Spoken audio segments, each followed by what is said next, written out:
Zdaj pa gremo naprej s programom. Naslednja predstavitev, zanimiv naslov, Gozdna pedagogika, gozdno-turistični vodnik in interpretacija, avtorjev Dominika Koritnik-Trepelj in pa Metka Krajnc-Sevšek. Sta že tukaj, torej gozdna pedagogika, gozdno-turistični vodnik in interpretacija. Izvolite. Ja. Lep pozdrav vsem skupaj. Medve smo pa kar dve, ker imamo tako težko temo in bomo šli popolnoma na praktično področje, to se pravi popeljali bova na teren. Za začetek nekaj o gozdni pedagogiki, bova sodelovali v predavanju, tako da prikaževa tisto, za kar meniva, da je v današnji dobi, ki je že kar totalno digitalna, pomembna tudi v živo, to se pravi live, da vidiš nekoga pred seboj, ki ti pomaga doumeti, razumeti in spoznati nekaj novega tudi v naravnem okolju. Ja, lep pozdrav. Mene boste danes še enkrat videli v vlogi, ker nastopam v dveh vlogah, ena kot turistični vodnik oziroma po novem tudi gozdno-turistični vodnik in kot profesorica strokovnega predmeta igre za otroke. In gozdna pedagogika je nekaj, kar sem jaz recimo pogrešala v času mojega študija. Sicer zdaj ne smem povedati, koliko časa nazaj, ali pa ne bom priznala, ampak vseeno, tam na začetku moje, na prelomu stoletja, kako se to sliši? Ni o gozdni pedagogiki bilo kaj veliko govora, oziroma se je tako počasi plazila k nam, nekako iz skandinavskih držav. Je pa ta cilj gozdne pedagogike ne samo, da naučimo otroke nekaj o drevesih, o listju, o živalih, ki živijo v gozdu, ampak tudi o, ne vem, kako se lahko gibamo, zdaj prihaja vedno bolj v ospredje čuječnost in sproščanje v gozdu, tako da je to je tisti del, ker dober turistični vodnik je hkrati tudi izobraževalec. In tisti, ki zna dobro predstaviti vsebine, jih potem lahko predstavlja ne glede na to, kaj je po izobrazbi. Ker tukaj tu smo obe humanistke, nobena ni naravoslovka in jaz recimo z mojega vidika kot gozdno-turistični vodnik ravno pogrešam ta strokovni del. Malo v poznanstvu z našimi gozdarji sem že kar veliko pridobila, hkrati pa še zmeraj te čisto praktične vsebine vezane na gozd in gozdno življenje. No, drugače Metka je profesorica, jaz pa nisem profesorica, sem že 31. leto terenska delavka, pa da ne bo kakšno čudno razmišljanje zdaj padlo na to temo, namreč vodim največ slovenske skupine v tujino in potrebe sodobnega časa, ki se dogajajo zadnje čase, bomo rekli, bliskovito spoznavamo, za kaj gre. V primeru našega gozdnega vodnika bi rekli, da je to tisto, kar odgovarja pravzaprav tudi na to, kar nam prinese biologija, biodiverziteta, naravna dediščina in pa seveda ta tako dobro opevana trajnostna varianta razvoja. Imam pa eno vprašanje za tukaj zbrano spoštovano publiko, a mi lahko nekdo v enem stavku pove, kaj je trajnostni razvoj?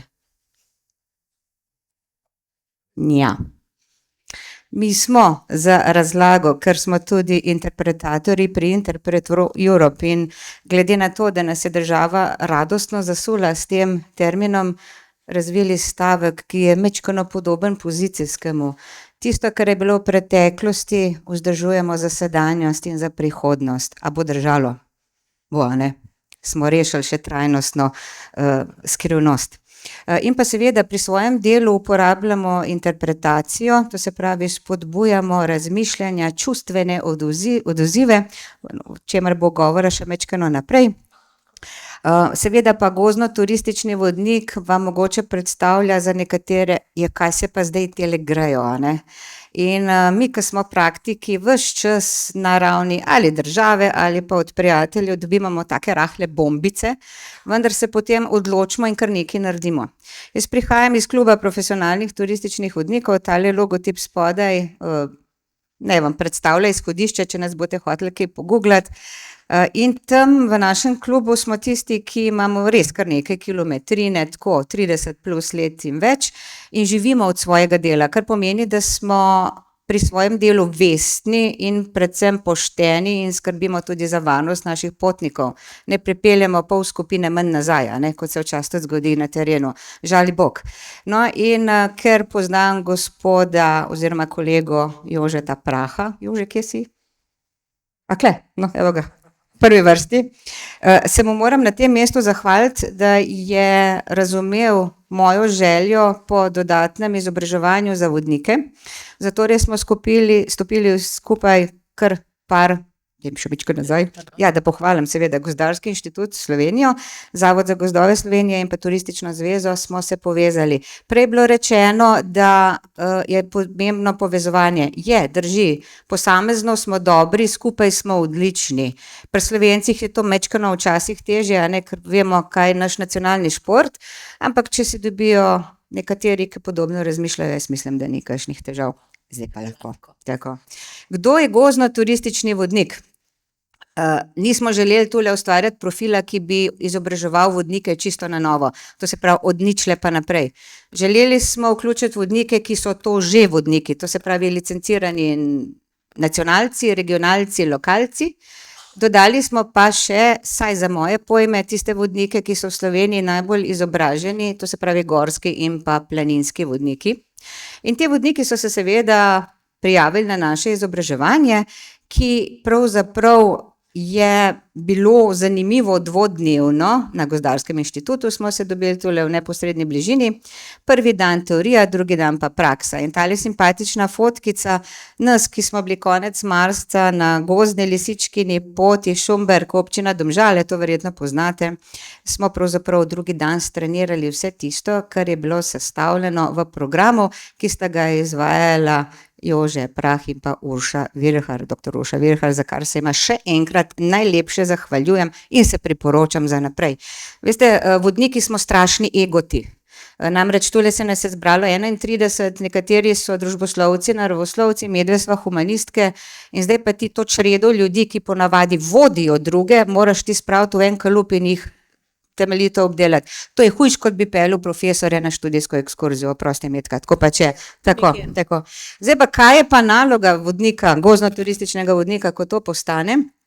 Je pa pravzaprav vzbujaš pri ljudeh spoštovanje do gozda, do svoje okolice in posledično iz tega pride tudi skrb za svoje okolje.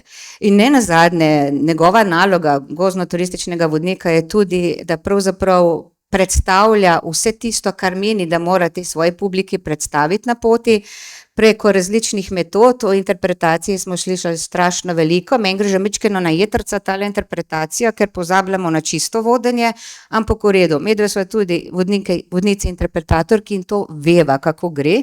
In pri tem vodenju pač moraš najti eno zdravo mero, da te nimajo samo za pravljičarja, ker prehitro zapadeš v zgodbarjenje ali storytelling, to tudi poznamo.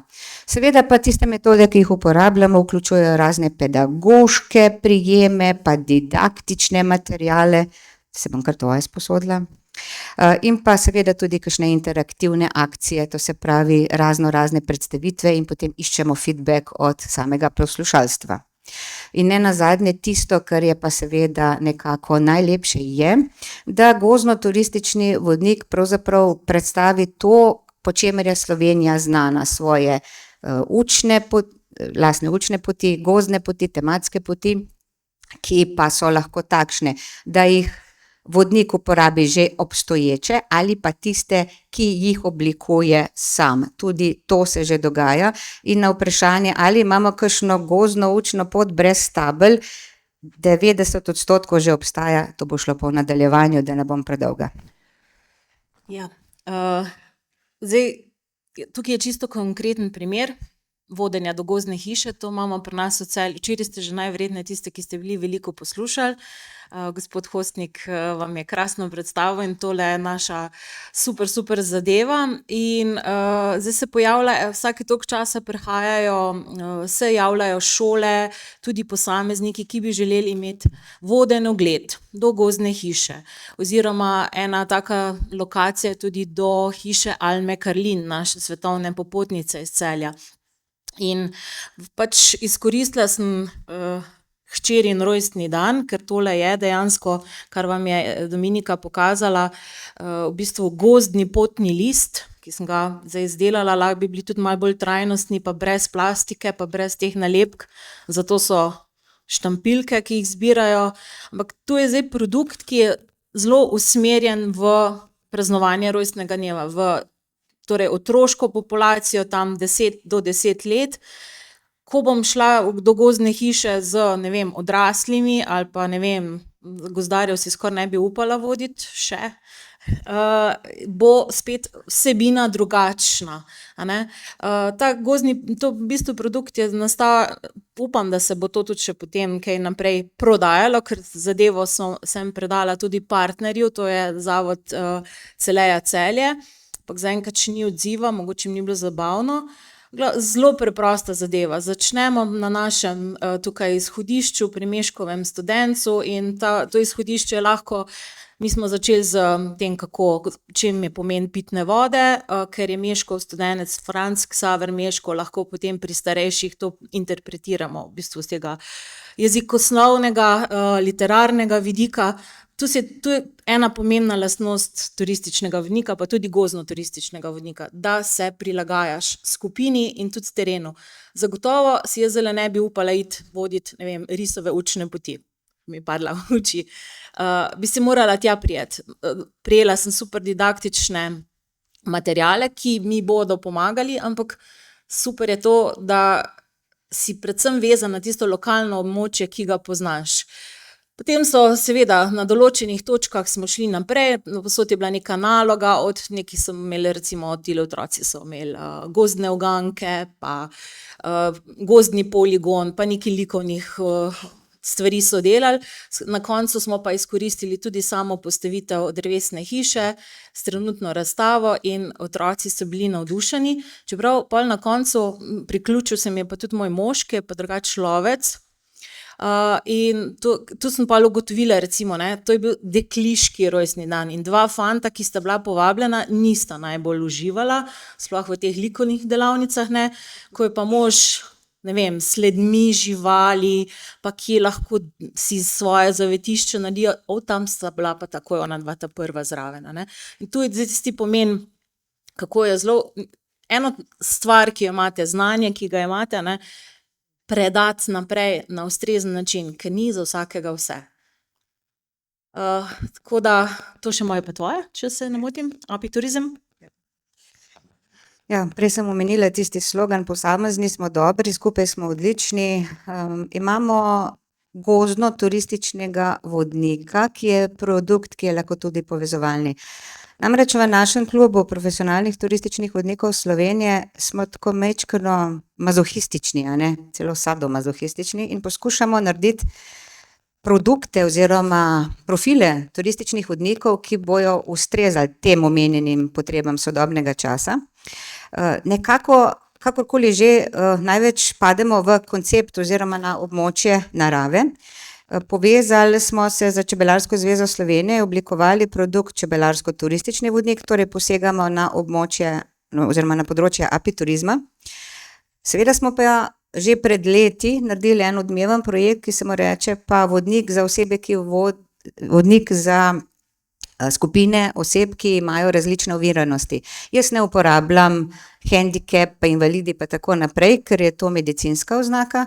Temu se reče sicer dostopni turizem, na kratko, in gozdno-turistični vodnik je krasen povezovalec ene in druge skupine, s tem, da tule vključujemo tudi didaktične pripomočke za osebe, ki so senzorno ovirane. V prejšnjem predavanju je že bilo to omenjeno, to se pravi slepi in slabovidni.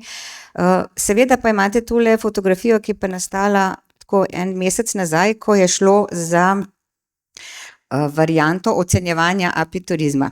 In je v tem primeru apituristični ponudnik naredil del svoje nove gozdne učne poti. Tako da tule je en odgovor, 3-4 takšne table obstajajo v tem predelu nove gozdne učne poti, občina Ivančna Gorica, blizu enega čebelarja, in ne bo nič več kot to, kaj sedaj, kako bo človek dobil informacije. Mi bomo zmeraj zagovarjali živo silo, ne glede na to, kako močna je digitalizacija. Lahko, ja. In seveda gozdni vodik bo z gozdno pedagogiko naravo razložil tako, da skupini tudi drevesa povedo svojo zgodbo. Pa grmički pa še vse ostalo, ne? Pa živali tako.